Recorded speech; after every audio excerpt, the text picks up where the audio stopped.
The Future Sport Podcast is brought to you by 3Advance, developers of sports tech apps that are AI-powered and UX-focused.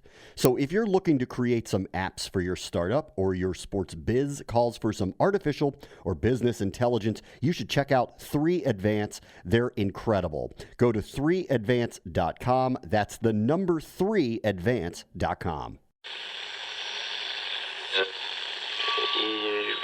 Empire.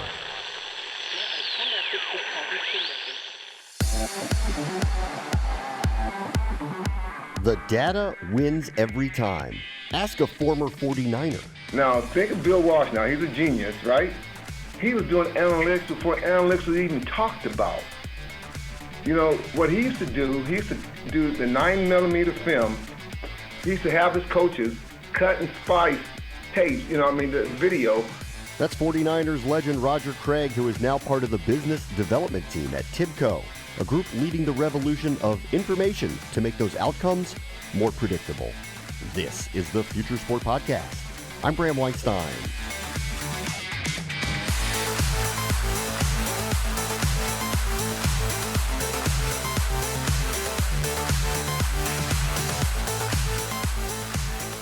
Roger Craig and the Chief Analytic Officer Michael O'Connell will be here to talk about the recent past, a Niners loss, they'll lament that, and the future where their analytics can help in the prediction game. Also, we're going to hear from one of the longtime sports writers who thinks sometimes the tech has gone too far in sports, and we'll let you decide. Does he have a point? Or is this the old walking both ways to school uphill in the snow with no shoes on argument? But first, the future is now.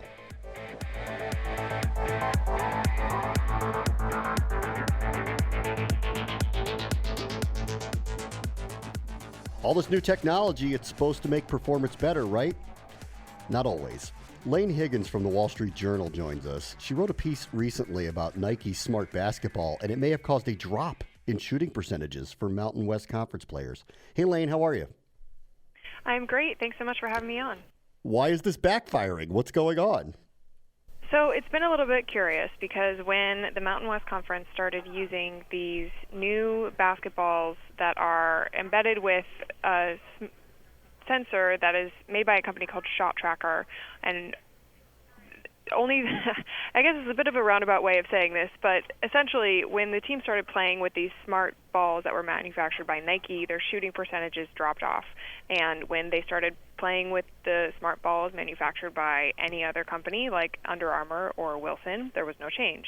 So that led a lot of these players to kind of grumble about the balls, and some of the San Diego State players who, until last weekend were the last undefeated team in the country, were, outright saying the ball was horrible. And they say it's slippery, it's hard to grip, and, in a sport like basketball where shooting can have a large mental component and, missing a few shots can derail the progress of a game, this had a pretty sizable impact on results. So is this, in your determination, more about the feel of the ball and less about the technology that is supplying the information back to the players and the coaches? It appears to be so, and there's about 60 schools in Division I that use these Shot Tracker basketballs in practice. Only the Mountain West schools are allowed to use them in games, and they got a special waiver from the NCAA to do that. Reason being, they want to have an even playing field, so they don't want a school being able to see this data in real time on the bench while their rival isn't. And when the Mountain West schools started practicing with the balls, that happened at the beginning of this year, but they weren't playing their games with these Shot Tracker balls. They were playing with an older version of the Nike ball for the 7 schools that are sponsored by Nike. And then when those schools started playing their conference games, then they switched from the older model of Nike ball to the newer model that had the sensor in it. And that's when the shooting drop-off really occurred. And, there was no such difference between the non-conference and conference shooting for the Wilson-sponsored teams and the Under Armour-sponsored team, Colorado State. So that sort of indicates that it maybe has less to do with putting in the sensor, if putting in the sensor in those other brands of basketballs didn't have an effect, and more having to do with, what the Nike ball, whatever changes were made. What is the conference saying about this? Clearly, they want to collect this data. So what are they saying? Are they saying, okay, we'll back off because the ball isn't isn't liked by the players? What's their response to all of this? Well, the conference has a deal with Nike and Shot Tracker, so they're going to use these balls in the conference tournament. And in theory, it should be a level playing field because everyone is using it. It's not as if, one team is the ball switches to brands based on possession. And at this point, the drop-off that occurred in shooting was statistically significant during the month of December and early January. But as time has gone out, teams look like they've kind of adjusted, and the shooting is pretty much back to where it was in the non-conference slate of the season. So it's possible that, at this point, it really doesn't matter that they're using the ball. They've kind of figured it out. If you give a baseball player a new bat, it's going to take them some time to adjust. So it's probably something along those lines. And the Mountain West Conference, is supportive of these balls in this deal. So I don't think that they're going to back down. The interesting part of all of that is with all this new technology, listen, it's billed as almost coaching in real time. It's data to help performance. Most of the teams and leagues that we've talked to, they're all very bullish about what this means for them moving forward. But the feel of the ball, that's something that didn't have to be altered, right? I mean, that's the most interesting part of the whole thing is why would any of that get changed if that's what the players were accustomed to, and what's on the inside is what matters here. Exactly, and that's something that Nike wouldn't comment on. In the reporting for the story, I asked them if there was any sort of changes made to the manufacturing or to the leather, or to how deep the grooves are between the little swatches of leather on the basketball, and they declined to say anything. So it's unclear kind of what changed or what any sort of rationale was behind that. Maybe they'll get that part fixed. That seems of all the technological advances, that's the one I think they could easily go back to and fix. One would think. Yeah, one would think. Supply chain is a whole other animal that I won't even pretend that I understand the inner workings of. Neither will I. Neither will I. Laine Higgins from the Wall Street Journal. Thank you so much. Yeah, thank you. Up next, legendary 49ers running back Roger Craig and his partner Michael O'Connell introducing you to the data offerings at Tibco. This is the Future Sport Podcast.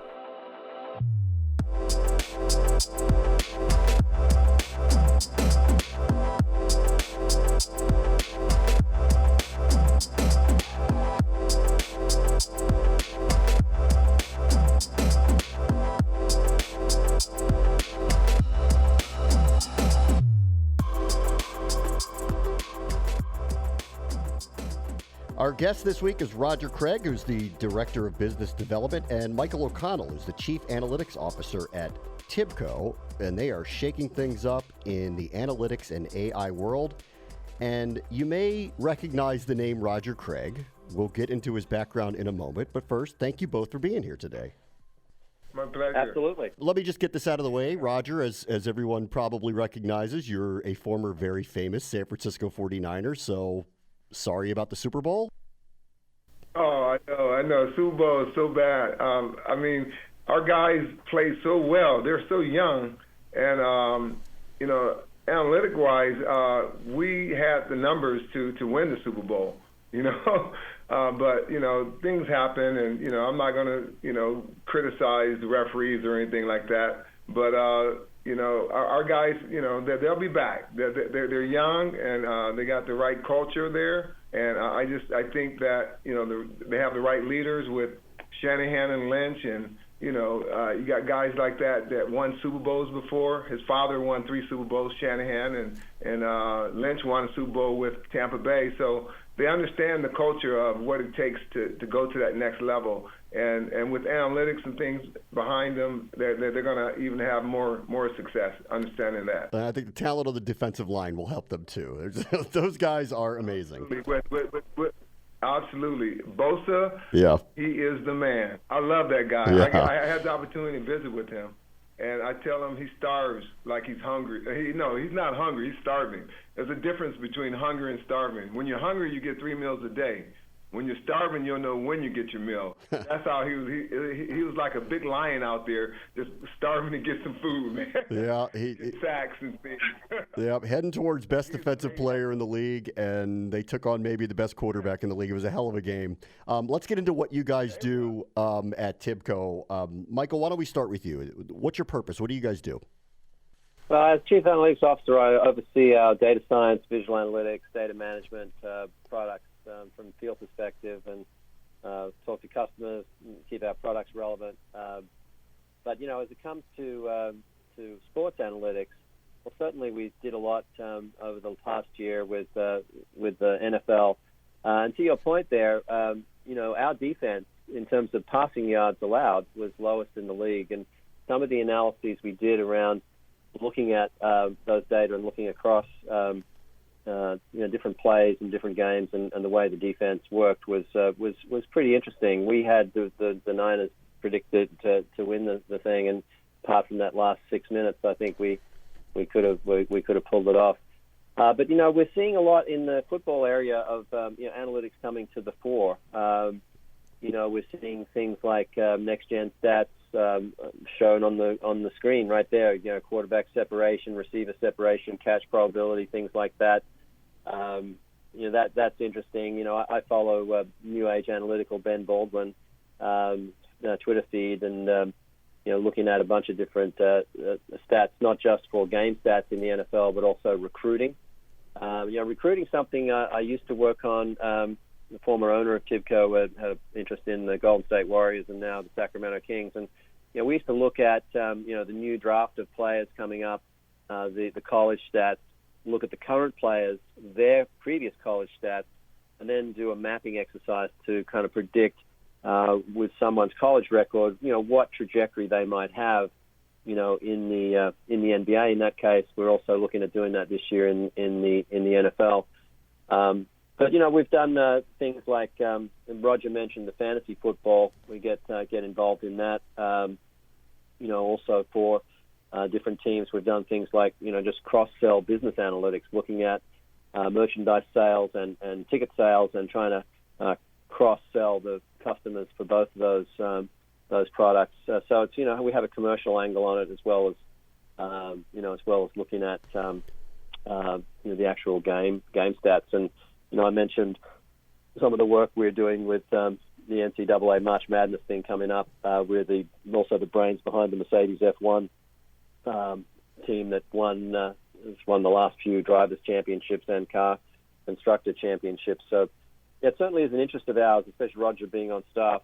Sports analytics, in addition to all the other things we do for our regular Fortune 500 customers, is a passion and interest for us. The NFL draft, we went 4 years back of when what kind of player you want to look for, whatever, who's going to be the top guy. We went 4 years back of college, and then when it came around time your senior year, you'll know what player progressed and took it to the next level, and so you have better chances of getting guys that are quality players, and so that we help doing that too as well. How do you collect the data then when you're trying to project out a collegiate player or someone in a minor league, and you're trying to project out for teams what their career trajectory could be, obviously barring injury?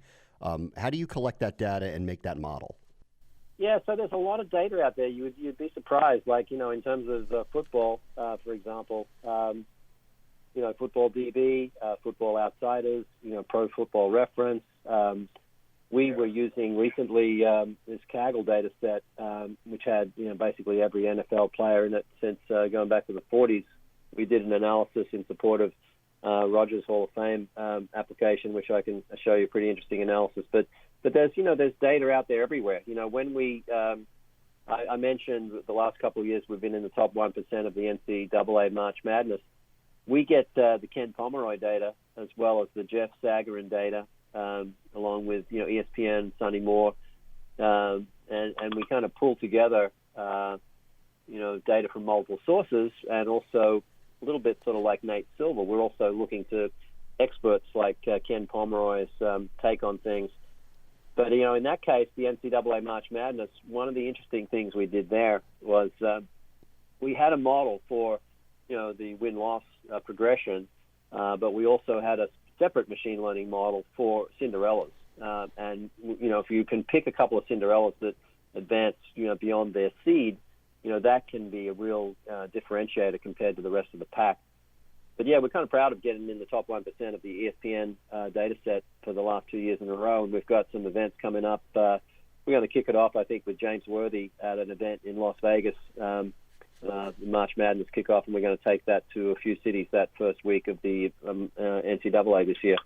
So where does that information go? Are you trying to pitch this to customers who are looking for an edge in picking fantasy players or potentially gambling? How do you disseminate this and monetize all this data and information that you have? That's a great question. So, yeah, we're using it to just get the public interest around our products. And so I can send you some links of Spotfire. Our visual analytics product is called Spotfire, spot the fire in the data. And we put up a bunch of demonstrations in that software, using public interest data like sports data to get more eyeballs on Spotfire, essentially. The March Madness thing, I think we kicked off the invitations to those events this past week. And, a single email gets, hundreds of people signing up to see what's going on. And so it's more of a, building the brand of Tibco and Spotfire that we're using the sports analytics for. There's not a huge amount of revenue there for us compared to all the, corporate accounts we have like, FedEx and Citi and all the rest. But, there's a lot of interest, a lot of eyeballs in sports analytics. Roger, what got you into this, into the analytic field?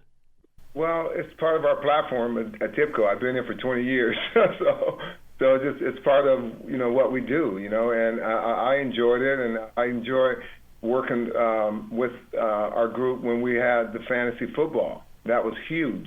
9 out of 10% people who listened to me and basically took my lead. They did very well because our analytics was so impressive, and with the Warriors, they used our analytics for 3-point shots. People who shoot the ball in certain areas a certain amount of times. We knew exactly, they knew exactly how to defend these teams. We did this early on when Vivek Ranadive was the CEO of our company.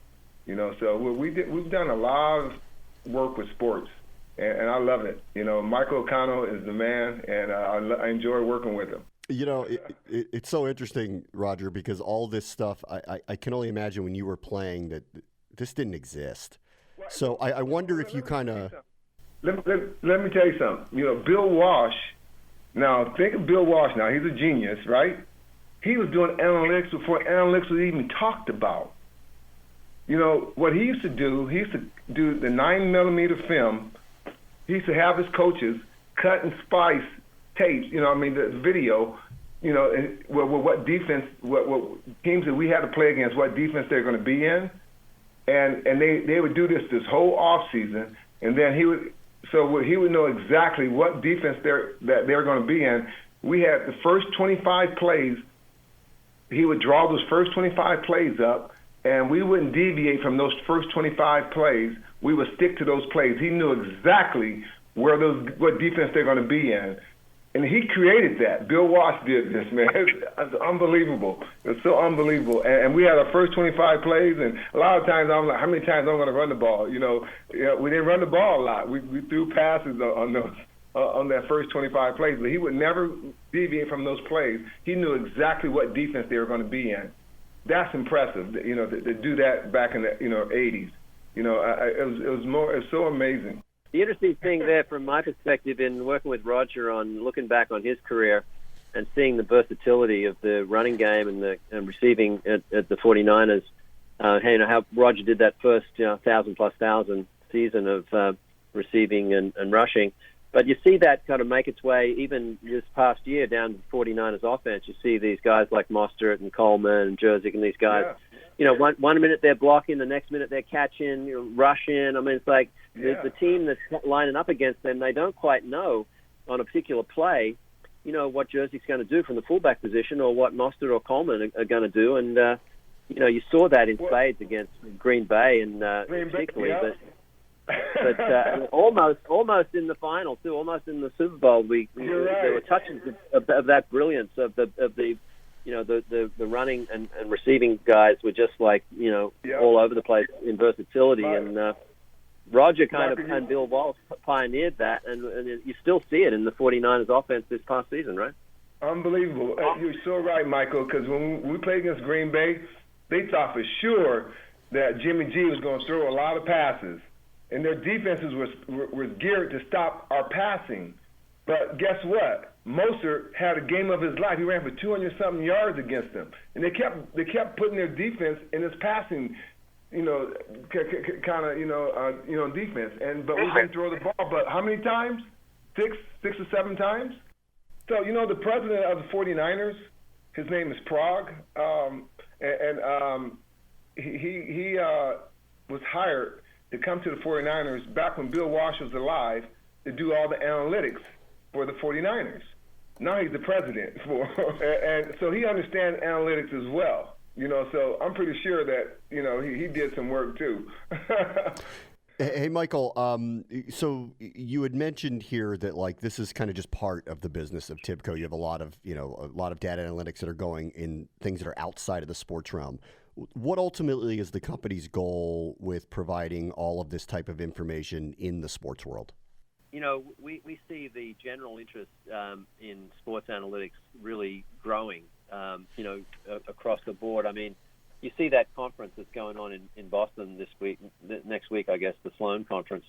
It's sold out. I mean, there really is a lot of interest in it. So we're applying our machine learning, visual analytics, data management software, into sports analytics to just, get people aware of our products. Now, typically, these products like Spotfire, for example, when it's deployed at scale in an enterprise, 50,000, 100,000 users of that software in a single organization, it's very common to have 10, 20, 30,000 users, for example. So you've got a big catchment area of a product like that. And so, people get excited about sports in the United States and around the world. So just getting eyeballs and awareness of our products, we feel like the sports analytics area is a great area for us. We successfully predicted the Cricket World Cup. And so for our, folks in the UK and India and so on, that got some attention. So it's like, the Tibco products, are great. We're a great technology company, and they really have a lot of strength for managing, analyzing, spotting the fire, building out data science models.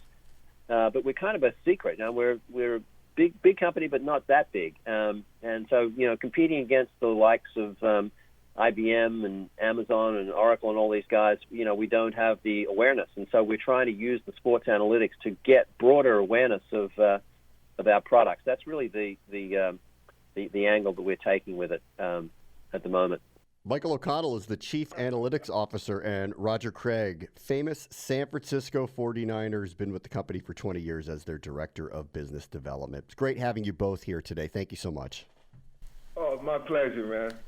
Thank you so much. Yeah, thanks a lot. Up next, Scott Ostler from the San Francisco Chronicle. He'll try to figure out how much tech is too much tech amid a huge sign-stealing scandal in baseball. This is the Future Sport Podcast.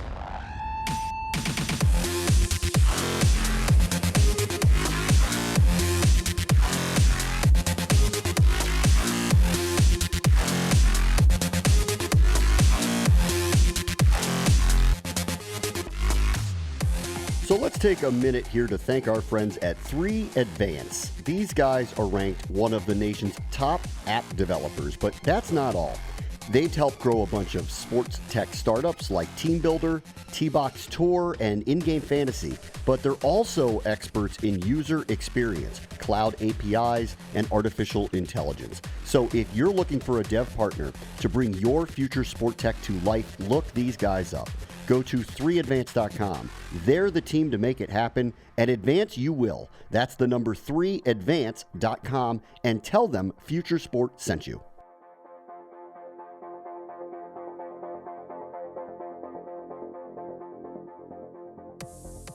Baseball's an old school game with a lot of modern technology, and they are converging in ways that have become very, very difficult, specifically in the offseason leading into this spring training. See the Houston Astros. Scott Ostler from the San Francisco Chronicle wrote a piece there where he said, baseball and technology, let's pull the plug. Hey, Scott, how are you? I'm good, Bram. How are you? I don't know that they can pull the plug, but what did you mean by it? Well, I just think first of all, I'm not anti-progress. I'm not anti-tech.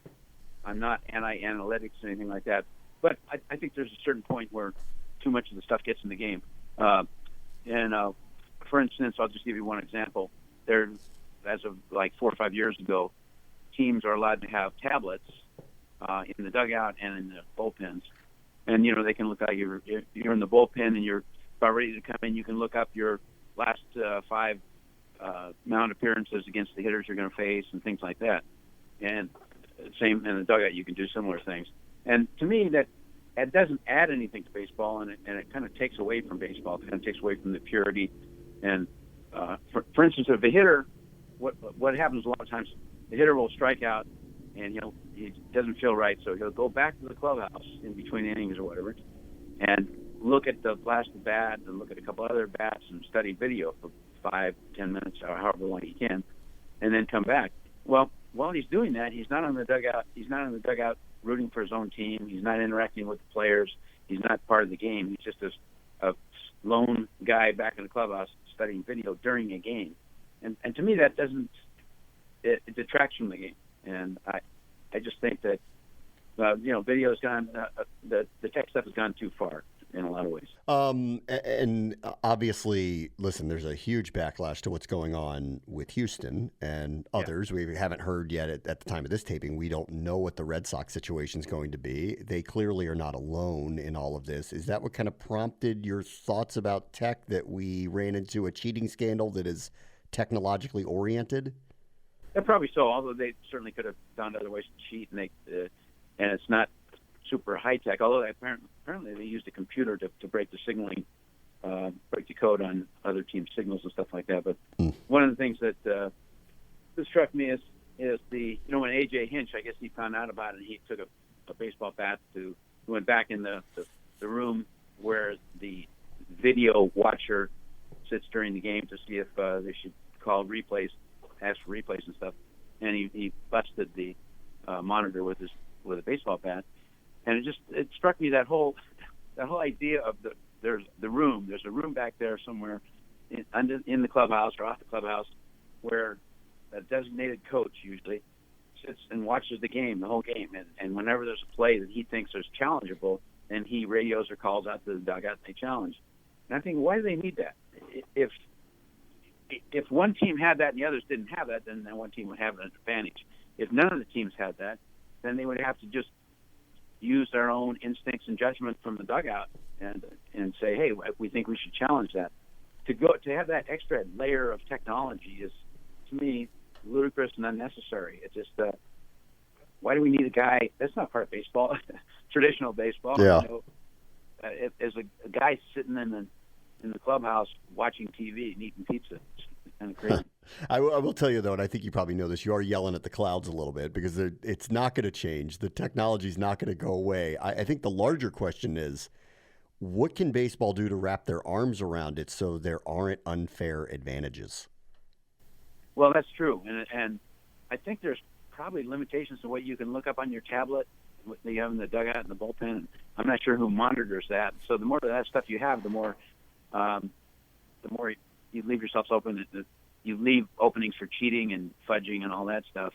And also, let's say it doesn't go any further. Let's say we continue to have the guy sitting in the clubhouse doing the evaluations and stuff like that. Okay, I guess I can live with that. There's nothing I can't fight City Hall and everything. But this stuff's not going to stop, in 3 or 4 or 5 years, because there are certain people on teams that love technology.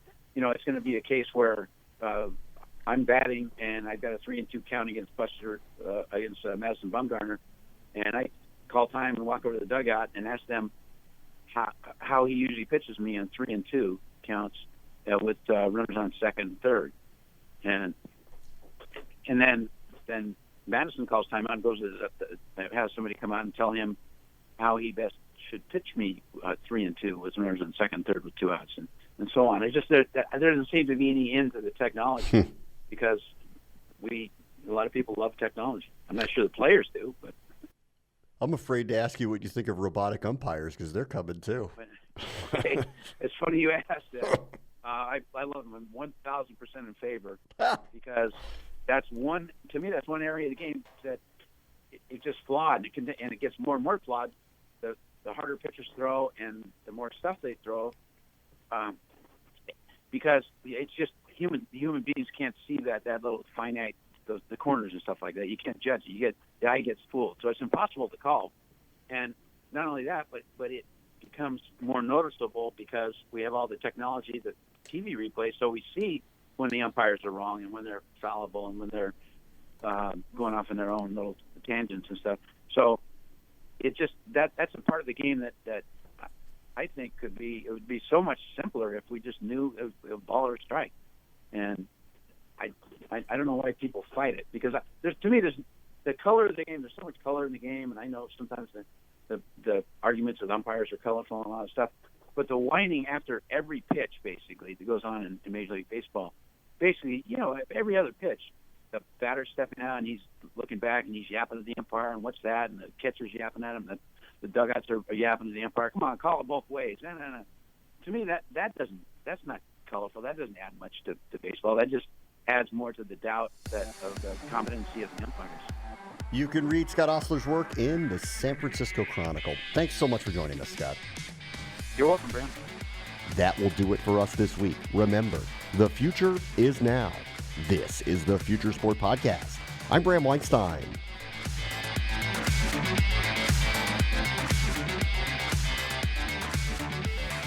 The Future Sport Podcast is brought to you by 3 Advance, developers of sports tech apps that are AI-powered and UX-focused. So if you're looking to create some apps for your startup or your sports biz calls for some artificial or business intelligence, you should check out 3 Advance. They're incredible. Go to 3advance.com. That's the number 3advance.com.